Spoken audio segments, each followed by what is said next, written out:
Shalom, shalom. Shalom maana yake amani, amani. Wenzetu Wayahudi walikuwa wanatumia hivi sana. Asiposema shalom, ondoka haraka sana eneo hilo, maana yake hakuna amani. Kwa nimekusalimia hivi shalom, shalom. Katika mfululizo wa somo letu la maneno 7 aliyotamka Yesu pale juu msalabani, tunapata neno lingine la 4.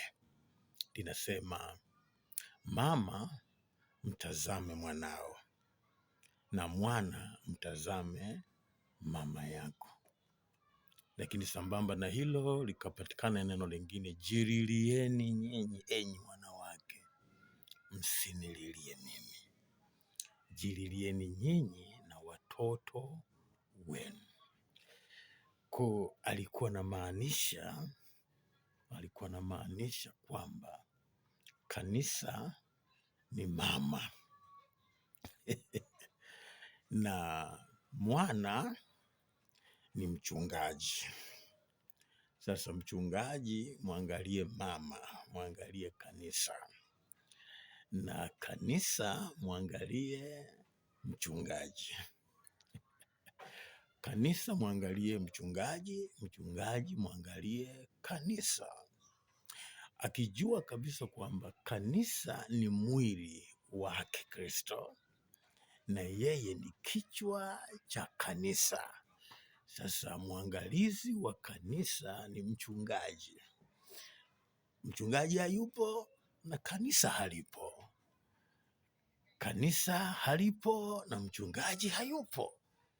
Kwa hiyo mchungaji mwangalie mwanao, mama, kanisa, na kanisa mwangalie mchungaji. Kwa hiyo mama mwangalie mwanao na mwana mwangalie mama. Kwa alikuwa na maanisha hivyo. Sasa jirilieni nyinyi na watoto wenu.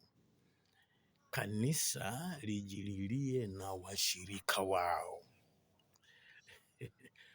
Msinililie mimi. Mimi nimemaliza kazi, nitaishi ndani yenu.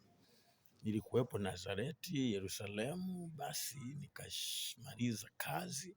Sasa nataka dunia nzima niweze kuonekana ndani ya mioyo ya watu. Kwa mimi nimemaliza kazi.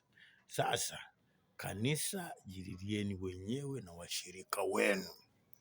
Kanisa mjililie wenyewe na kanisa lenu.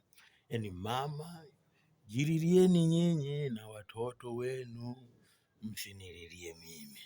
Mimi nimemaliza.